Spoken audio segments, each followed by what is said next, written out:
Do you know the names of the 5 senses in English? Well, today you're going to learn lots of vocabulary connected to one of those 5 senses, and that's the sense of sight. We're going to do a series of podcasts, each one focusing on one of the 5 senses. And our sense is that you will really find this week's episode on sight useful. Welcome to Aprender Inglés with Reza and Craig.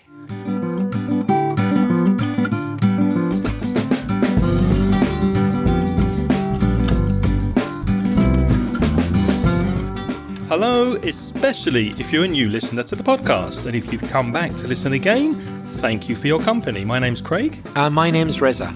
And with nearly 60 years of teaching between us, we'll help you improve your English and take it to the next level. Reza, you are a sight for sore eyes. You're looking great today, man. How are you? Oh, you flatter me. I'm okay. I'm not bad. Although it isn't a great day, is it? I don't feel particularly cheerful today because it's a very grey day, isn't it? Very grey and wet, and it looks like it's going to pour at any moment. Don't you think so? It is a very English weather day today, and my spider sense tells me it's going to be like this for the rest of the week. But that's okay because we're inside in the dry and in the warm, and we're very excited to be podcasting on this topic of the sense of sight. And many thanks yet again to friend of the show, Carmen, for this suggestion of speaking about the 5 senses. We're going to do a series of podcasts going forward on the 5 senses, each podcast focused on a different sense and the vocabulary connected to it. But before we start, Reza, maybe we should quickly remind people what the 5 senses are. So the sense that we're going to talk about today, the first one is sight. But we've also got sound, touch, taste, and smell.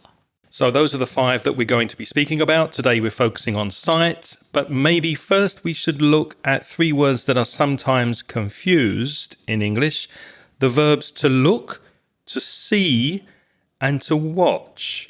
Now, a lot's got to do with what verb is used in the passive or the active sense, doesn't it? Because some of those verbs we use actively when we see, look, or watch, and some are more passive. Which is which, Reza? For me, definitely the least active is see. Yes. That's the least active. Now, look and watch. They're both pretty active.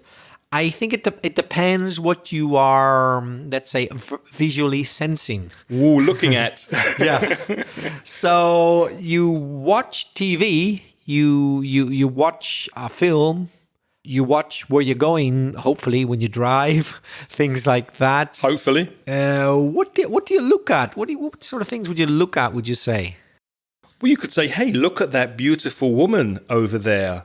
Or look at that lovely scenery. So you're intentionally directing your eyes, your vision on a specific thing. You're making an effort when you look at something. And notice the preposition at, to look at something.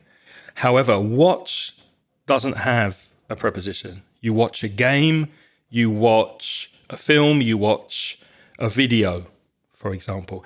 And as Reza said, see is a lot more passive. It's just your ability to perceive something with your eyes. For example, can you see those animals over there? Or can you see that boat on the horizon, for example?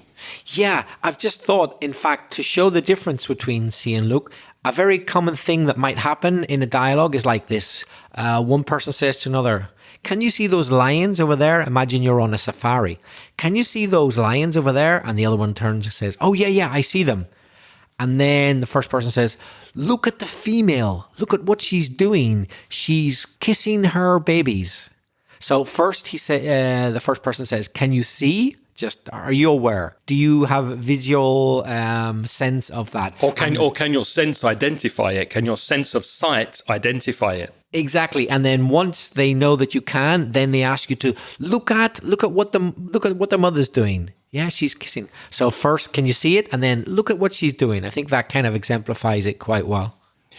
And a word that's very often connected to sight is visual, which is an adjective. Something is visual, you can see it.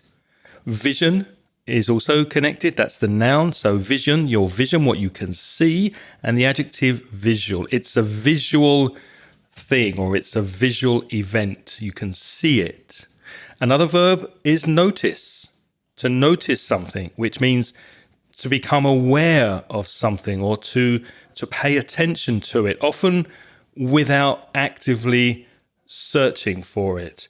For example, did you notice the color of that man's shirt? Or did you notice that that lady is wearing an orange coat? Did you happen to see it by accident? Another word about sight, which is also a verb like notice. In fact, it's also a noun, is peek. That's P-E-E-K. And to peek is to look at something secretly or quickly. And it's often because you're not supposed to be looking. So imagine, for example, someone has bought you a birthday present and it's your birthday tomorrow. But the present's in the room. They say, there's your birthday present. I have it wrapped up in paper, but you're not allowed to know what it is until tomorrow. No peeking. Don't look at it. Yeah, don't look at it. No peeking. No peeking, they would often say, because you're not supposed to look. So they might well use the word peek for that, yeah? No peeking, please. Or if you're a nosy neighbor and you like to notice or see what's going on with your neighbors, you might peek through the window. Or in the UK, people tend to have curtains. So you might peek through the curtains at your neighbor to see what they're doing. Craig, one which is very similar to peek, but slightly different, is peep with a P at the end. P-E-E-P. How would you distinguish between peek and peep? Peep is more negative, isn't it? A peeper is someone who does it for dubious reasons. Would you agree with that? For me, peep would be quicker than peek. So yes, it's true that peek is quick, but peep is like really quick, and also it's even more secretive. It's like a more extreme version of peek, isn't it? Have you ever been to a peep show? I never have, but we better explain what it is. So a peep show is a show where you peep. Craig, I'll leave it to you to explain what you peep at. That is the best way of avoiding describing anything that you have ever done on the podcast. Saying a peep show is a show where you peep is not really a good explanation. So you've pushed it back to me. Okay. So a peep show is where you can go into what is usually a very dark room, usually very small, and then you pull back the curtains. So you remove the curtains and then you can peep or see briefly through a small space somebody of the opposite sex with no clothes, or removing their clothes. Or the same sex if you want. Or the same sex, or doing something sexual. So it's a way to look at live sex, and you're peeping through a hole in the wall, or you're peeping through a curtain, and almost like you're looking, but you're not involved in the sexual act. Does that make sense? So it's really secretive, really, really dirty, really forbidden, almost dirty. You shouldn't do it. Even more than peek, would you say, yeah? Yeah. Even more so. Yeah. So you might say to somebody, don't peep. If you're getting undressed in front of somebody you don't know very well, say, don't peep, I'm taking my clothes off. Yeah.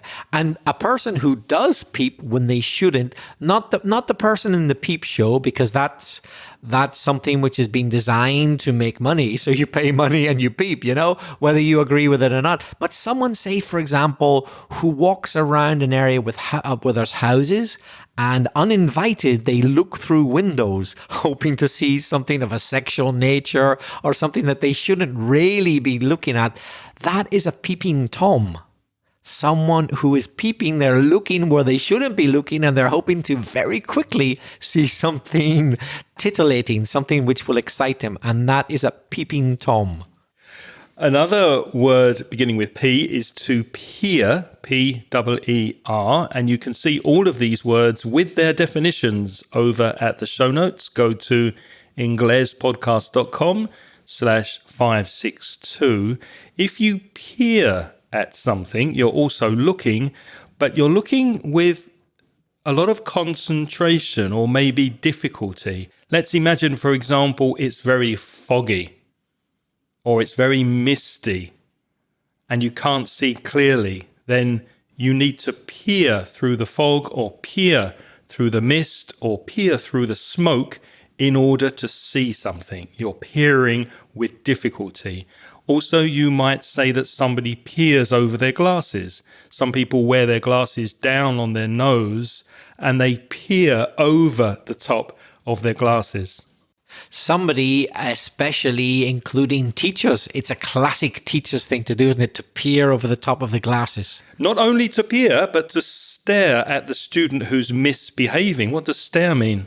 So S-T-A-R-E, stare, is to look at something or someone for a prolonged period, longer than would be normal, let's say, and it's usually in a very fixed way. So can you imagine the teacher is irritated by the actions of one boy or girl in class, and so probably peering over the top of his glasses to give more dramatic effect. The teacher will stare. He'll spend a long time looking into the face of that boy or girl who's being naughty, as if to say, I see you. I know what you're doing. Stop doing that. That would be a stare. Actually, I've got a story about staring. I remember years ago I was walking around the centre of London, and in the other direction, a guy was walking towards me. And it's quite common in Spain and maybe other European countries to look at people just out of curiosity. You'd look at them in their face, you might make eye contact, you might look at their clothes. It's quite a normal thing. My advice is don't do it so much in London, because I looked at this guy and he passed me and very aggressively says, "What are you staring at?" in a very threatening, aggressive way. Sometimes in the UK, people get very annoyed when you stare at them, when you look at them for a long period. So be careful. Yes, in fact, a very common thing that parents say to young children is, don't stare. They'll always use the verb stare, won't they? They won't say don't look.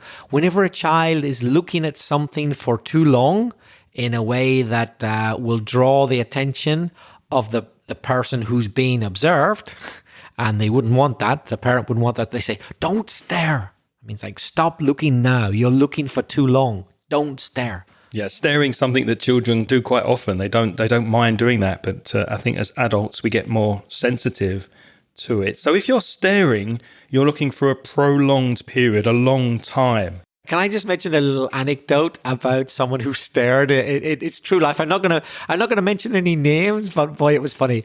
I will mention that it happened in a class I used to give in Valencia. And how can we put this? There was a rather attractive woman who attended the class. And you were staring at her? No, I wasn't. I was the teacher. I did appreciate her... attractiveness. Yeah, let's be honest. She looked great, but I didn't stare. But there was one guy in the class, and every single time this girl walked in the room, he couldn't help but stare, and it was really obvious.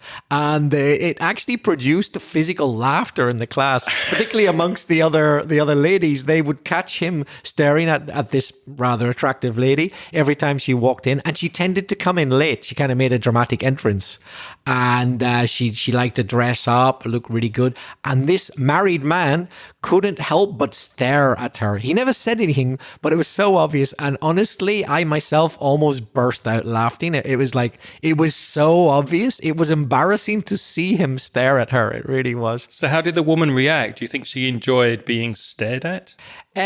Who knows? I don't know. I think she probably knew, but it was very funny. It really was. And we would talk about him. I'm not going to say his name.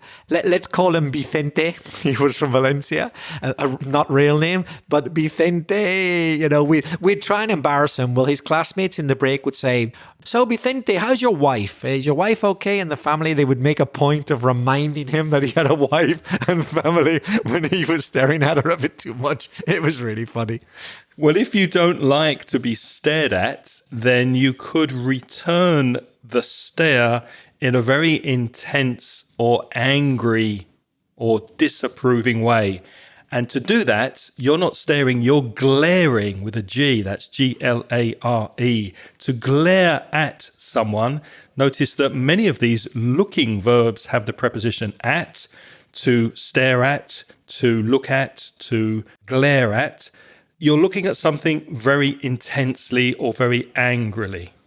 Yeah, I would say when you glare at someone, you want there to be a reaction, don't you? You want them to at least think something, if not say something, but you expect a reaction. That's why you glare. Yeah. Yeah, imagine someone jumps the queue, you're waiting in the queue and someone goes in front of you, you might glare at them. Or as teachers, if a student takes out their mobile phone and starts playing a game on their phone, we might glare at them in an angry way. British people are great at glaring because we haven't quite got the courage, or we're not quite extrovert enough to actually physically voice our criticism. So we will glare at people who jump queues and things like that, won't we? Yes, glaring is a national pastime in the UK very often. You can also, if you're driving, you can be affected by the sun's glare. We often talk about the glare from the sun or the glare from a spotlight if you're in the theatre.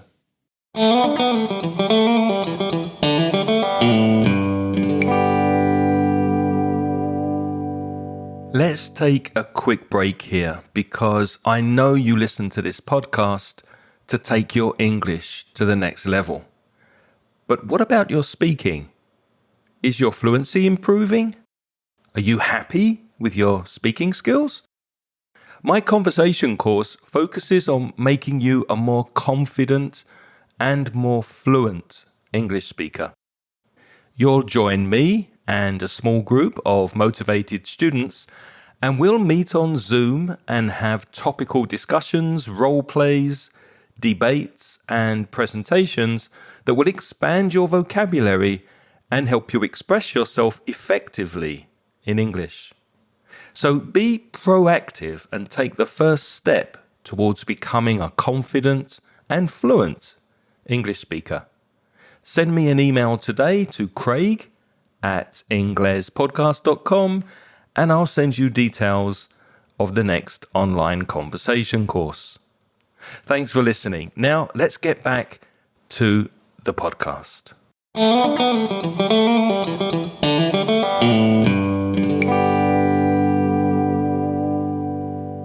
The next two words I'll do together because I think we need to consider them together to make sure we don't confuse them. We've got wink and blink. So let's start with wink. Good name for cats. If you have two cats, you could call one wink and one blink, couldn't you? That'd be brilliant, wouldn't it? Yeah. So W-I-N-K, wink, that's to intentionally, so you make the effort, close and open one eye quickly while someone is looking at you. So you would never wink if you're on your own. It doesn't serve any purpose. The whole point is that someone sees you doing it. So, for example, when you tell a joke, then you quickly close one eye and open it again, and you're making it clear, hey, this is a joke. So if Craig says to me, oh, look, I got my haircut. Do you like it? And I say, oh, well, Craig, it'll look fantastic when you get it finished. And then I wink. He knows, all right, he's not really trying to be insulting. It's just a joke. By winking, you show that something's funny, it's a joke, or there's some kind of humor going on there. Or you could say, as soon as the attractive student walked into the classroom, Vicente winked at her. He didn't go that far, but he wasn't far off it. He could have. He would have liked to, I think. Yeah. But he definitely did blink. That's our next word. That is to unintentionally. That means you didn't plan to do it. Close and open both. Now, Vicente, he did blink because I guess he didn't quite know how to react to such beauty. Perhaps he wasn't he wasn't accustomed to being in the room with such a beautiful lady, and his eyes would involuntarily open and close very quickly. So it wasn't a joke. He was just marveling at this, magnificent creation of nature before his eyes. So he would blink his eyes. They would open and close, and he couldn't control them. Another word connected to vision and seeing things is to glance. And to glance, Glance, it's also a noun, a glance. To glance is to intentionally look at something quickly or briefly. and you don't usually focus on it for a long time. You see it and you look away. So you glance at something quickly and then you look somewhere else.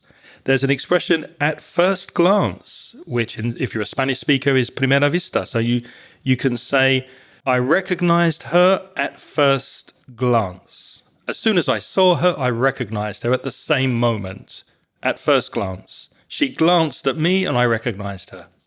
Another verb or noun beginning with G is gaze. That's G-A-Z-E, gaze. That means to look steadily and intently at something. So it sounds a bit like stare or glare, I know, but the difference is that it's often with admiration or wonder or even love, in fact. So imagine two lovers gazing for hours into each other's eyes, yeah, because they're full of admiration. They're not glaring, they're not angry, they love each other, so they're gazing at each other. I gazed at Reza in disbelief as he took the last chocolate biscuit. Yeah, and if that were true, there would certainly not be any love in Craig's heart there. Our next word is to glimpse, G-L-I-M-P-S-E. And we realize there are lots of these words. They are quite similar, but they all have kind of a nuance, a different way of explaining how we're looking at something. So again, if you want to see more details, go to the show notes, inglespodcast.com/562. You'll see all of these words and explanations and examples. So to glimpse is to see something briefly and maybe not completely, and to see it unintentionally. So maybe you see something, but you don't intentionally look at it. Let me give you an example. I was walking around Valencia many years ago in the center of the city, and I caught a glimpse of Michael Palin, the famous actor who was in Monty Python. He was walking around the street. I'm sure it was him. I only saw him for maybe a second. I caught a glimpse of him. Notice that collocation, to catch a glimpse of someone or to catch a glimpse of something. And past of catch is caught. I caught a glimpse of him. Another word which is very, very particular is the verb or noun squint. That's S-Q-U-I-N-T. If you squint, it means that you look with your eyes partially closed. So obviously they have to be partially open, otherwise you can't see anything. So why might you squint? Well, it might be because, for example, the sun is shining into your face. Glaring, you could say. Exactly, the sun's glaring into your eyes, so you can't keep your eyes completely open because it hurts, so you have to squint to be able to see. Or it could be because your eyes hurt.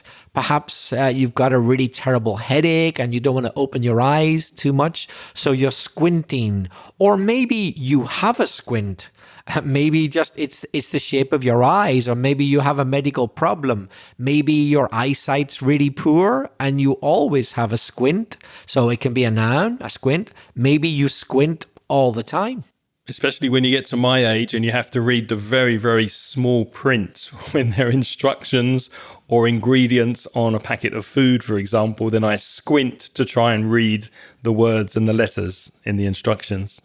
Going back to my example of Vicente, so the guy in my class, I've already set the scene, the guy who was a married man, but he couldn't help but stare at that rather attractive female student.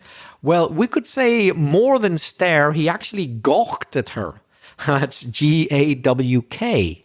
If you gawk at something or someone, you look in a foolish way. Maybe you're staring so much that you look a bit silly. And that's why his classmates laughed at him, because the look on his face was quite silly. He made it really obvious that he couldn't stop looking at her. He was gawking at her. Did his mouth drop open? Literally. Honestly, literally, his mouth opened. We say in English, my mouth dropped. You know, when I saw something incredible, it really did. It was very, very funny. So he loved gawking at this student. Every time he copped an eyeful of her. To cop, C-O-P, is a very colloquial expression. Policeman, isn't it? It can be a cop, a policeman as well. But when it's used as a verb in colloquial British English, I don't think in America they would use it much, but in Britain or Ireland, we would say to cop an eyeful. Imagine that something fills your eye because it's so pleasant. It like gives you a lot of satisfaction in your eye. So you cop an eyeful, or also you can say to cop a load of something. Like a load, a full load, yeah, 100%. That means you're really happy at what you've seen. So you're looking at something or probably someone in a salacious way. So you find them really, really attractive and you're really enjoying looking at them. You're copying an eyeful or copying a load of them. Another useful expression is in British slang English, but very, very common, to have a butcher's. It's nothing to do with meat. He's not going to buy sausages. Do you know where it comes from? Yes, it's a butcher's hook. Correct. In Cockney rhyming slang, that's like a special kind of colloquial language in the East End of London. They have funny little poetic ways of saying things instead of saying the actual word. So I could just say, have a look. But saying, have a butcher's hook, it's funny. It's good fun. But what happens is very often the second word disappears. So instead of saying, have a look, have a butcher's hook, they say, have a butcher's. So if you don't know that it's butcher's hook, you won't have any idea what they're talking about. So to have a butcher's hook means to have a look. So it's to look at something like quickly in a casual way. So it definitely, like cop an eyeful, has to be in an informal situation. It could never be formal. Just like to eye up, the phrasal verb. So eye is a noun, as you know. To eye up is a phrasal verb, and it means to look at something, but more likely someone, because you find them attractive. So Vicente, in my class, eyed up the attractive student every time she came into the room. He looked her up and down, from her head down to her toes, admiring her whole body. He eyed her up. He copped an eyeful. He gawked at her. He really enjoyed looking at her. And what's interesting with that collocation you used earlier, to have a look, it doesn't go with every one of the verbs we've looked at so far. For example, you can have a look, so you can use look as a noun, but I don't think we'd say have a see or have a watch. No.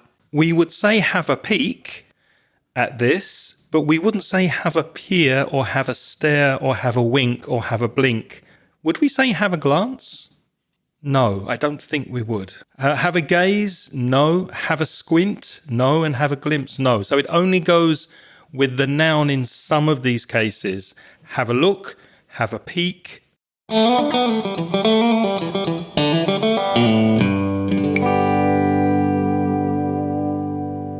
So, shall we look at some expressions connected to seeing and vision? For example, we can say in the blink of an eye. Reza explained blinking before, when you close your eyes and open them again quickly. And if something happens quickly, you can say it happened in the blink of an eye. That doesn't mean that you actually blinked. That just means that the event or the thing happened really, really quickly. So I walked out into traffic and the car stopped in the blink of an eye. It stopped immediately. I asked the artificial intelligence a question and it answered me in the blink of an eye, almost immediately. If you agree with someone, you can say that you see eye to eye with them. So you are completely on the same page, which means you agree 100% with the person. You see eye to eye with them. And you can say that if you're having a conversation. Yes, we see eye to eye. We agree with each other. You can also turn a blind eye to something. So I saw the man steal the money, but I decided not to say anything. I turned a blind eye. I ignored it. I didn't pay any attention. You can also catch someone's eye. So nobody's throwing a false eye at you. If you catch someone's eye, then you look at them, you catch their attention, you're focused on them. If Reza is on the other side of the street and I see him and there's lots of cars or people between us and I wave, hey, Reza, then I might catch his eye. He notices me and he sees me. I catch his eye. In a similar way, you can catch sight of something. That's another common collocation. To catch sight of something is to see it, to notice it. Craig, I believe the doctor told you that you better watch your blood pressure. Is that right? Yes, he told me to keep an eye on it. What does that mean? Does that mean he only wants me to look at it with one of my eyes? No, he wants you to look at it any way you like, but be aware of it. To be conscious of something, to track it, to follow it, is to keep an eye on it. Look at its progress. Make sure it doesn't get any worse in your case. Craig, when we had a break there for a coffee, you produced something which was a sight for sore eyes. What was it? Can you tell the listeners? Yes, it was a lovely Mississippi mud pie, a chocolate cake that my wife had kindly made for our coffee break today. So we were feeling a bit tired. We hadn't completely woken up yet. We had a coffee and suddenly this cake appeared from the kitchen. It was a sight for sore eyes. It was a lovely thing to see. You should have seen it. And even better, you should have tasted it. Oh, wow. Yeah, speaking of tasting, we'll be looking at the sense of taste in a couple of weeks. But one final expression that's useful connected to seeing and vision is in the public eye. If a person is in the public eye, they are in the news. People are speaking about this person and reading and looking at this person in the media. They are in the public eye. So recording this in March 2025, who's in the public eye at the moment, would you say? In March 2025, on the world stage? Well, I suppose so. We've just had the Oscars. We've just had political problems in Ukraine and in America. So there are many people in the public eye. Donald Trump, Vladimir Putin, Volodymyr Zelensky. Yeah, we try to keep out of politics on this podcast, but you could use the expression out of sight, out of mind. If you don't see someone or something, you tend not to think about it. If something is out of sight, out of mind, that means you're not thinking about that topic or person or thing. But we hope that's not the case with this podcast, because we are going to be back in a couple of weeks with another podcast on a sense, one of the five senses, and that is the sense of sound. But that's not the case next week. What's the topic next week, Reza? I'm afraid it's a very painful topic next week. We'll be talking about dentist vocabulary. And a dentist is somebody who is definitely out of sight, out of mind for most people. And now it's your turn to practice your English. We would love to hear from you, especially if you have an idea for a future podcast. You can reach us with your comments and questions by using our voice message service, which is our preferred method of contact. Go to speakpipe.com. There's a link in the show notes. It's speakpipe.com/English podcast. What about emails, Reza? Yes, so if you are not so into the sound side of things, if you're more a visual type of person and it's sight you're interested in, then you might send us an email to craig@englishpodcast.com or me, belfastreza@gmail.com. And if you're a Spanish speaker working on your English, you might like to keep an eye on the website mansioningles.com, because there you can find free and paid resources. So go to mansioningles.com, and for paid products, browse the online store at store.mansioningles.net. As always, we'd like to say thank you very much to all our Patreon supporters. If you're interested, you could join the Patreon program and donate money to the show. And as a way of saying thank you, we'll give you instant access to the audio transcriptions of the podcast. And also, Craig will, once a month, more or less, give you the chance to meet up for a quick chat in a video conference if you're interested. There's a link in the show notes. It's patreon.com/English podcast. And before we say goodbye and go out the door this week, we'd like to say a huge thank you to all of our Patreon supporters who are supporting this podcast.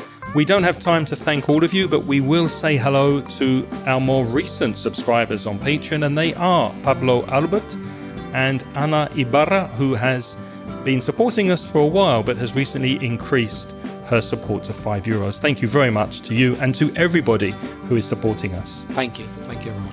So, dentist next week, thank you for being part of the podcast and keeping us company this week.